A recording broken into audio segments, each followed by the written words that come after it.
Assalamualaikum warahmatullahi wabarakatuh. Good morning, everyone.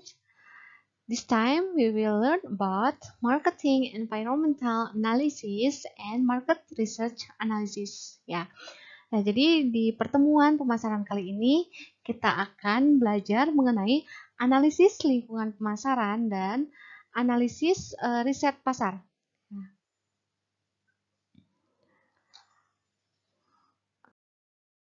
Oke, selanjutnya the first one, we will learn about marketing environmental analysis atau analisis lingkungan pemasaran. Nah, sebetulnya apa sih? Mengapa analisis lingkungan pemasaran ini dilakukan? Jadi memang ada beberapa tujuan dilakukannya analisis lingkungan pemasaran ini. Di antaranya ada yang pertama, jadi mampu menggambarkan kekuatan lingkungan ya, yang mempengaruhi kemampuan perusahaan apabila nanti kita membuat suatu perusahaan ya untuk melayani pelanggannya. Seperti itu.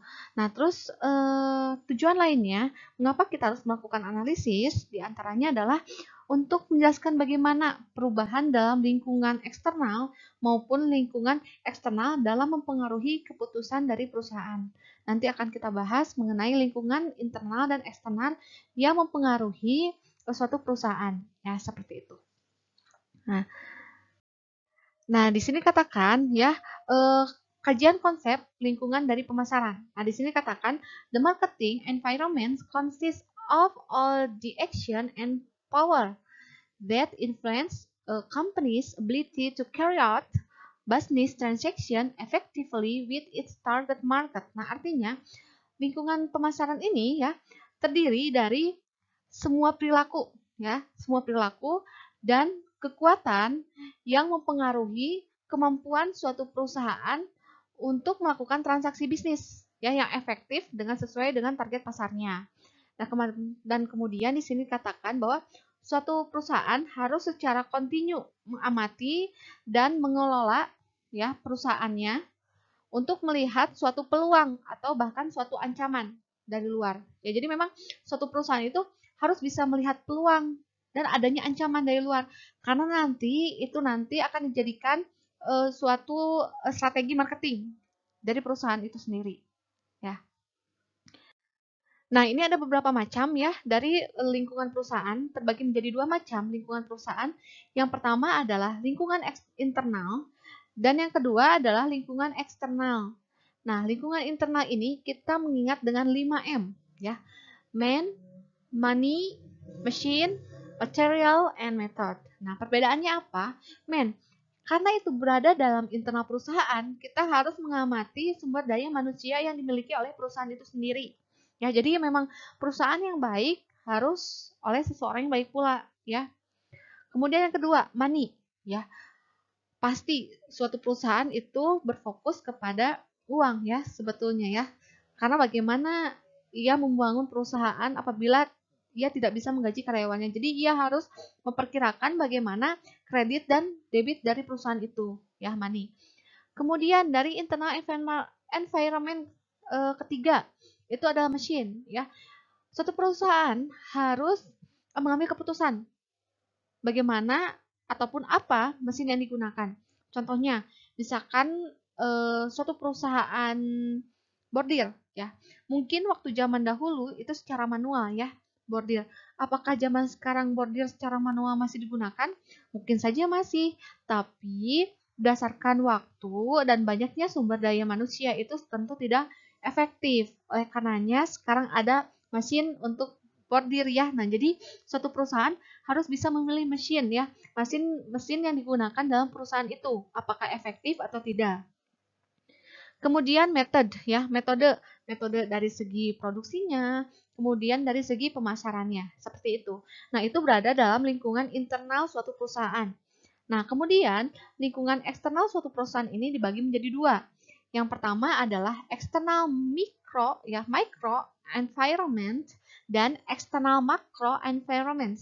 Nah, jadi di sini ada lingkungan internal mikro ya, lingkungan mikro internal dan eksternal ya maaf, lingkungan mikro eksternal dan lingkungan makro eksternal. Ya ingat, jadi suatu lingkungan perusahaan dibagi menjadi dua, ada internal dan eksternal. Yang internal dibagi menjadi 5, yaitu 5M, sedangkan untuk internal dibagi menjadi dua, yaitu lingkungan mikro eksternal dan lingkungan makro eksternal. Nah, itu patut digarisbawahi.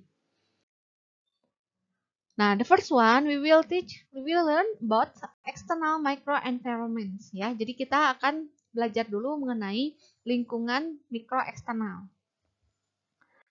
Nah, lingkungan mikro eksternal ini terbagi menjadi beberapa ya. Yang pertama ada perusahaan, kemudian ada pemasok, ada perantara pemasaran ya, intermediate, kemudian pelanggan, pesaing dan masyarakat. Nah, bagaimana keenam ini ia dapat mempengaruhi suatu perusahaan. Nah, yang pertama ini ya. Jadi di sini dikatakan bahwa lingkungan mikro meliputi lingkungan internal dari perusahaan itu, ya. Nah, misalkan kita tahu ya dalam suatu perusahaan ini terbagi menjadi beberapa departemen dan beberapa level, ya. Karena apa? Karena lingkungan internal itu mempengaruhi pengambilan keputusan dari pemasaran, ya. Affect marketing decision making, ya. Jadi memang perusahaan itu berasal dari internal sebetulnya, ya. Tapi itu bisa dikatakan pula sebagai mikro, ya, mikro internal. Nah, kemudian yang kedua adalah marketing channel firms atau firma saluran pemasaran, ya, di mana kita bekerja sama biasanya ya. Nah, di sini ada suppliers, kemudian marketing agent, termasuk sales agent, lalu physical distribution firm ya, jadi firma distribusi fisik, kemudian marketing service agencies, financial agent work together to create customer value. Nah, jadi di sini beberapa firma saluran pemasaran ini menciptakan suatu kerjasama untuk mendapatkan nilai dari pelanggan, apa yang pelanggan inginkan. Nah, jadi memang firma ataupun perantara pemasaran ini sangat berpengaruh ya. Nah, yang ketiga adalah ini the 5 types of customer market. Nah, jadi ini adalah 5 jenis pasar yang meliputi konsumen, kemudian bisnis ya, perusahaan, kemudian penjual perantara, pemerintah, dan pasar internasional. Nah, kemudian kompetitor ya. Kompetitor ini ia adalah pesaing. Nah, pesaing ini menantang perusahaan untuk melayani pelanggan dengan lebih baik dibandingkan dengan usaha yang lainnya. Jadi memang pesaing itu tidak hanya sebatas pesaing dalam bentuk barang yang sama dengan yang kita jual, tidak. Tapi dalam melayani pelanggan pun itu akan menjadi suatu pesaing ya, meskipun misalkan barang yang kita jualnya itu berbeda. Nah, lastly, the various communities ya. Nah, ini terakhir, ini berkaitan dengan masyarakat ya. Jadi terakhir ini beragamnya masyarakat mempunyai kepentingan ya, yang pastinya aktual ya, dan potensi ya, dan potensi serta berdampak untuk kemajuan dari perusahaan itu sendiri ya. Jadi memang yang keenam ini itu adalah faktor dari mikro eksternal. Ya, jadi masih dalam jangka kecil ya, meskipun eksternal tapi pengaruhnya itu masih sedikit. Nah, sedangkan yang berpengaruh besar itu adalah external macro environment. Nah, di sini dikatakan the macro environment consists of larger social power. Jadi memang ia lebih besar dibandingkan dengan yang mikro ya. Dari kata-katanya saja sudah berbeda ya. Makro. Nah, yang mempengaruhi keseluruhan lingkungan dari mikro. Jadi yang makro ini dapat mempengaruhi lingkungan mikro. Ya. Nah, kekuatan-kekuatan ini membentuk suatu peluang dan ancaman bagi perusahaan. Nah, seperti itu. Jadi memang makro ini lebih sangat berpengaruh dibandingkan dengan yang mikro tadi. Nah, ini ada 6 kekuatan ya yang dibangun dalam lingkungan makro perusahaan.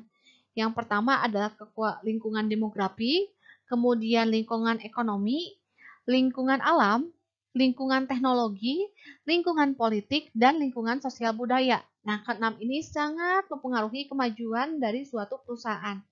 Nah, ketika kita ingin membuat suatu perusahaan ya, kita memang harus menganalisis dulu apakah adanya peluang, adanya threat atau ancaman dari luar dengan cara menganalisis lingkungan pemasaran.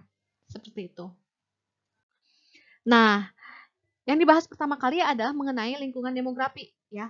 Jadi demografi ini adalah suatu studi karakteristik ya dari populasi manusia.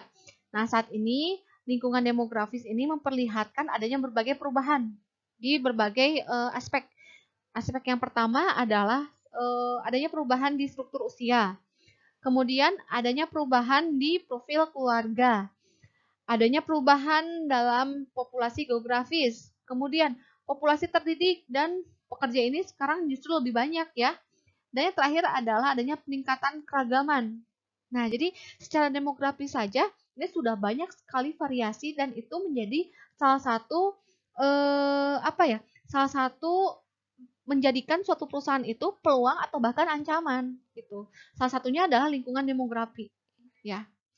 Nah, kemudian yang kedua, ah, yang kedua adalah dari segi ekonomi ya. Jadi income distribution itu terdiri dari beberapa distribusi pendapatan itu. Ya, yang pertama adalah ekonomi subsistem, ya, perekonomian subsistem. Kemudian yang kedua adalah perekonomian pengekspor bahan baku, di mana untuk income distribusinya rich in one or more natural resource, artinya kaya akan satu atau lebih sumber daya alam. Ya, sebetulnya Indonesia ini sangat kaya akan sumber daya alam ya. Nah, sebetulnya lingkungan ekonomi ini sangat membantu kalau dilihat dari banyaknya sumber daya alam yang melimpah di Indonesia. Namun sayangnya memang Indonesia belum bisa mempergunakan dengan semaksimal mungkin dan bijak ya. Kemudian yang kedua, sebagian besar pendapatan dari ekspor sumber daya alam. Nah, income-nya ya. Kemudian yang ketiga, a good market of mining equipment, material handling equipment, and trucks. Ya, jadi pasar yang baik untuk peralatan penambangan, kemudian peralatan, penanganan, dan bahan, lalu truknya. Nah, ini income ekonomi dilihat dari raw material exporting, jadi perekonomian yang pengekspor bahan baku. Ya. Kemudian pasar yang baik untuk komoditi gaya barat dan barang mewah. Nah, ini biasanya memang ada yang di barat ya untuk perekonomian pengekspor bahan baku. Ya, kita pun di lab sudah bisa melihat ya bahan baku kita berasal dari negara mana lebih banyaknya. Nah, kemudian yang ketiga, lingkungan ekonomi atau income distribution itu bisa berasal dari industrialized economy atau perekonomian terindustrialisasi ya. Nah, ini lebih kepada yang pertama adalah manufacturing provides 10 until 20% the country's gross income. Nah, jadi manufaktur ini memberikan 10 sampai 20% pendapatan bruto negara, ya. Ini sudah lebih baik ya. Kemudian ada pun tergantung pada bahan baku dan mesin importnya. Lalu yang ketiga, ini creating an upstart population ya, jadi menciptakan penduduk kaya baru dan sejumlah kecil penduduk kelas menengah. Nah, jadi memang ini lebih tinggi ya income-nya dibandingkan dengan raw material exporting. Dan yang terakhir adalah ekonomi industri. Nah, ekonomi industri ini di mana ia merupakan pengekspor utama ya, bahan baku ya dan dana investasi. Nah, ini lebih tinggi dibandingkan dengan ekonomi industrialisasi ya. Kemudian yang kedua, memperoleh bahan mentah dan setengah jadi dari negara lain lalu diolah kembali.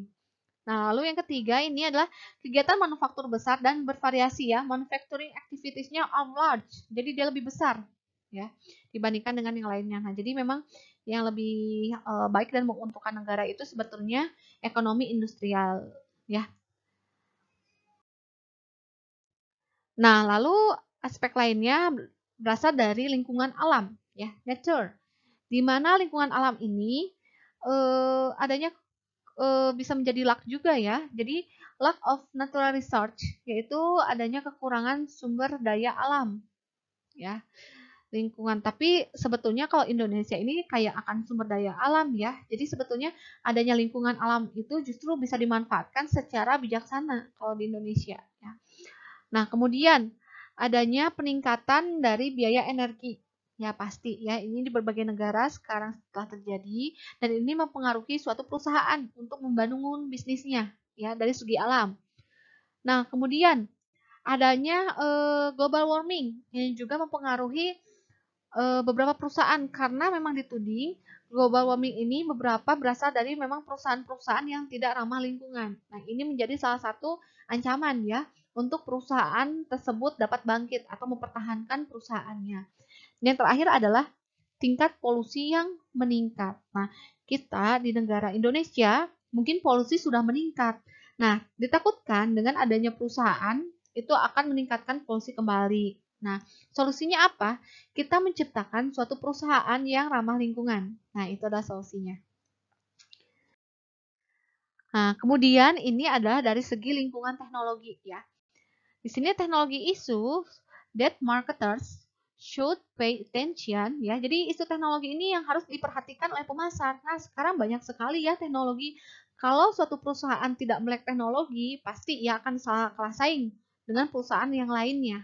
Nah, harus dilihat oleh industri tersebut. Nah, pay attention itu apa? Yang pertama adalah teknologi change getting faster. Ya, jadi perubahan teknologi ini semakin cepat. Jika kita tidak ikut ke arah teknologi tersebut, maka perusahaan kita dapat dibilang akan lebih mundur dibandingkan dengan perusahaan lain yang sudah menempatkan teknologi yang sangat cepat ini, ya. Kemudian, unlimited innovation opportunities. Jadi adanya kesempatan berinovasi yang tidak terbatas. Ayo, suatu perusahaan itu harus berinovasi. Ya, karena sekarang apa? Tidak terbatas. Kita ingin mencari, misalkan kita ingin membuat suatu perusahaan makanan. Kita ingin mencari resep, kita bisa saja searching. Ya, dalam beberapa detik kita menemukan hasilnya.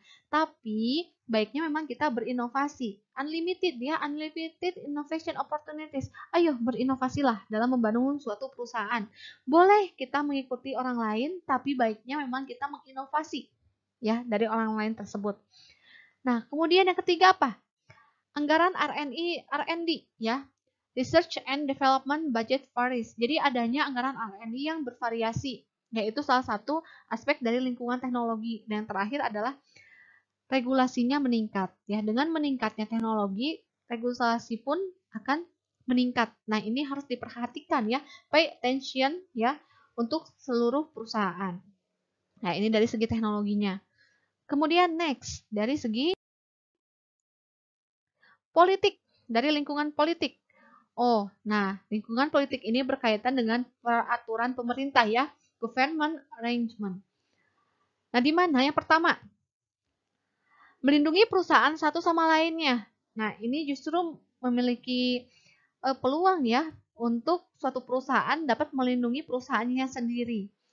Kemudian yang kedua, protecting consumers from unfair business practice. Nah, jadi melindungi konsumen dari praktek bisnis yang tidak adil.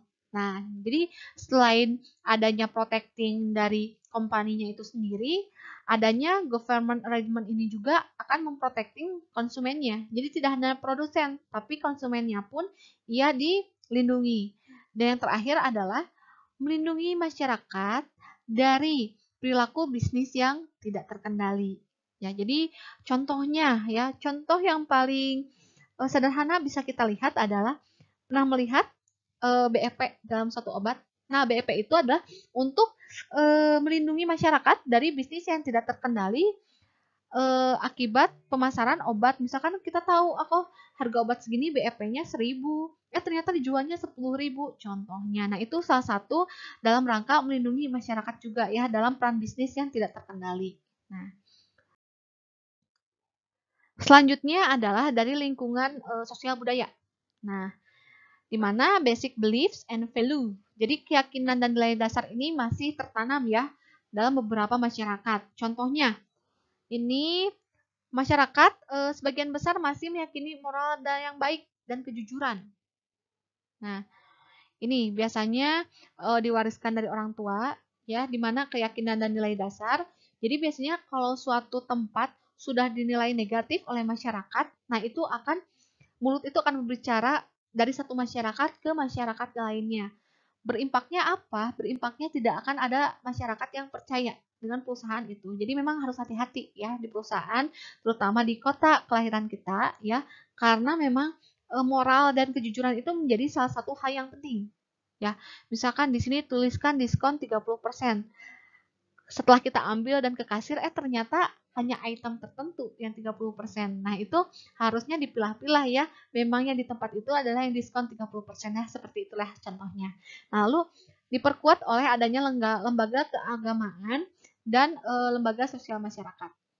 Ya, memang di sini masih banyak ya untuk lembaga sosial masyarakat lainnya. Nah, tadi sudah dipelajari mengenai analisis lingkungan pemasaran ya. Ingat, terbagi menjadi dua, ada lingkungan internal dan eksternal. Lingkungan internal dibagi menjadi 5, yaitu 5M, dan lingkungan eksternal dibagi menjadi 2, yaitu mikro dan makro. Nah, itu harus menjadi pegangan saat Anda akan memulai suatu bisnis ya dan membangun perusahaan. Nah, yang kedua yang akan dibahas adalah mengenai market research analysis atau analisis riset pasar ya. Ini sebetulnya sudah diberikan tugas ya untuk praktikum pertemuan sebelumnya. Namun setelah Anda mempelajari ini diharapkan dapat memperbaiki lagi jika ada kekurangan ya dari praktikum sebelumnya. Nah, ini adalah definisi dari marketing research ya. Definisi ini yaitu perencanaan, planning, kemudian collecting and analyzing ya. Jadi perencanaan, pengumpulan dan menganalisis data yang relevan dengan pengambilan keputusan pemasaran ya, dan mengkomunikasikan hasil analisis ini ke pihak manajemen. Jadi memang marketing riset pasar ini harus diplankan dulu, harus direncanakan, kemudian dikumpulkan dan dianalisis, kemudian hasilnya nanti dikonsultasikan atau diberikan kepada pihak manajemen. Nah, jadi memang struktur organisasi itu sangat penting ya. Siapakah direkturnya, kemudian manajer pemasarannya siapa, manajer marketing ya. Kemudian ada bendahara, ada sekretaris. Nah, itu sangat penting. Jadi Anda nanti coba dalam membuat suatu perusahaan itu harus ada pihak yang bertanggung jawab ya. Siapa direkturnya, kemudian bendahara, sekretaris, manajer. Nah, nanti analisis riset pasar ini nanti akan dikumpulkan ataupun distorkan ya ke pihak manajemen. Nah, kemudian yang kedua, ini ada peran riset pemasaran ya bagi manajemen. Untuk apa? Ada 3 fungsi. Yang pertama adalah fungsi deskriptif. Nah, fungsi deskriptif ini mencakup ya pengumpulan dan penyajian pernyataan tentang fakta. Bagaimana sih fakta di luar ya? Kemudian yang kedua, diagnosis function. Jadi fungsi diagnosis, penjelasan tentang data atau tindakan. Dan yang terakhir adalah predictive function. Jadi spesifikasi tentang bagaimana menggunakan riset ya. Riset deskriptif dan diagnosis. Untuk memprediksi ataupun memperkirakan hasil keputusan pemasaran yang direncanakan. Nah, jadi memang riset pasar ini kita akan membangun suatu penelitian kecil-kecilan ya, namanya juga riset. Apakah suatu jasa ataupun barang yang akan kita jual ini diperlukan tidak di pemasaran? Jangan sampai barang kita ataupun jasa kita berikan, kita membangun perusahaan, namun ternyata riset pasarnya itu tidak menunjukkan kebutuhan barang atau jasa tersebut. Nah, seperti itu ya secara garis besarnya. Nah, kemudian yang ketiga adalah marketing strategy dan research sharing. Jadi strategi pemasaran dan pembagian riset. Nah, di sini strategi pemasaran ini digunakan ya sebagai guide, jadi sebagai penuntun ya, sebagai penuntun penggunaan jangka panjang. Nah, dari sumber daya perusahaan berdasarkan kapabilitas, kemudian kapabilitas yang akan datang ya, dan berdasarkan perubahan-perubahan yang diproyeksikan dalam lingkungan eksternal. Nah, jadi memang strategi pemasaran ini strategi pemasaran ya, sebagai penuntun istilahnya. Dan ini tidak hanya untuk saat ini, tapi untuk sekarang dan untuk selanjutnya. Jadi memang riset pasar ini sangat penting sebelum Anda melakukan ataupun membangun ya. Anda membangun suatu perusahaan. Ya, seperti itu contohnya. Nah, kemudian ini riset ini dibagi menjadi 2 bagian. Yang pertama adalah riset terapan, dan yang kedua adalah riset dasar. Nah, perbedaannya apa? Riset terapan ini adalah riset yang bertujuan untuk memecahkan masalah pragmatis dan spesifik mengenai pemahaman yang lebih baik terhadap pasar. Penentuan, nah jadi penentuan strategi, kemudian taktik ketika menemukan kegagalan dan mengurangi ketidakpastian dalam pengambilan keputusan manajemen itu berada pada riset terapan. Nah, perbedaannya apa dengan riset dasar? Kalau riset dasar ini, ya basic research, itu adalah riset yang bertujuan untuk memperluas batas-batas pengetahuan dan bukan untuk memecahkan masalah pragmatis dan spesifik. Nah, jadi memang untuk kita mengetahui ya, apakah bahan kita akan laku di pasaran, kemudian bagaimana misalkan ketika bahan kita ataupun perusahaan kita mengalami down, nah itu adanya di riset terapan. Ya. Nah, selanjutnya ini adalah deciding whether to do market research. Jadi memutuskan apakah perlu melakukan riset atau tidak. Itu, ya. Nah, yang pertama, seorang manajer yang akan dihadapkan pada beberapa solusi, ya, solusi alternatif atas suatu masalah tertentu sebaiknya tidak langsung meminta riset pemasaran terapan. Ya, namun faktanya, keputusan pertama yang harus dibuat adalah apakah memang perlu melakukan riset pemasaran. Dalam banyak situasi, yang terbaik adalah melakukan riset pemasaran. Jadi sebetulnya, riset pemasaran itu perlu tidak perlu. Tapi jika kita ingin apakah barang atau jasa yang kita tawarkan dalam perusahaan kita itu dipergunakan atau memang berfungsi untuk masyarakat sekitar, nah baiknya itu dilakukan riset pemasaran. Ya, karena kita di sini belajar keseluruhan mengenai pemasaran dan kewirausahaan, jadi memang kita dituntut untuk bisa melakukan riset pemasaran. Ya. Nah, ini adalah hal-hal yang perlu diperhatikan ya dalam melakukan riset pasar. Yang pertama adalah keterbatasan dari sumber daya. Nah, kita lihat dulu apakah riset pasar ini bisa berjalan meskipun sumber dayanya terbatas ya. Kemudian yang kedua, the research result are useless. Hasil riset tidak akan berguna ya. Kalau tidak akan berguna jangan dilakukan ya, seperti itu. Kemudian, waktu yang kurang tepat di pasar. Nah, ini bisa mempengaruhi dari riset pasar. Kita harus menentukan waktu yang tepat ketika melakukan riset pasar. Kemudian yang keempat, keputusan yang telah dibuat. Kalau keputusan kita telah dibuat untuk menjual jasa ataupun barang, untuk apa dilakukan riset pasar? Tapi ingat ya, pada tujuan mata kuliah ini Anda harus bisa melakukan riset pasar. Nah, kemudian ini adalah keputusan apakah perlu melakukan riset pasar atau tidak. Nah, kita lihat dari ukuran pasar kecilnya atau besarnya. Lalu marginnya, misalkan margin ini keuntungan ya, laba kecil dan margin laba besar. Nah, misalkan ukuran pasarnya ini kecil, margin laba kecil biasanya biaya ini lebih besar dibandingkan dengan manfaatnya. Contohnya, misalkan kita menjual skrup kacamata cadangan penutup katup ban. Jangan dilakukan riset pemasaran, karena apa? Ukuran pasarnya kecil dan labanya juga kecil. Nah, sedangkan kita harus mencari dengan margin dengan laba yang besar, di mana kemungkinan manfaatnya lebih besar daripada biayanya. Ya, contohnya ini melakukan riset pemasaran ya. Jadi harus dipelajari semampunya dari informasi yang tersedia sebelum memutuskan melakukan riset B. Nah, jadi kita melihat dari ukuran pasar kita apakah kecil atau besar dan kemungkinan labanya laba kecil atau besar. Yang pastinya kita harus mencari justru ya yang labanya itu adalah besar. Intinya seperti itu ya.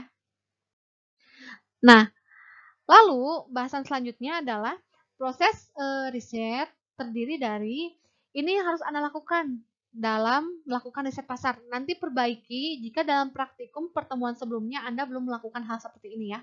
Yang pertama adalah identifikasi dan melihat opportunities atau apa namanya? Atau peluang ya.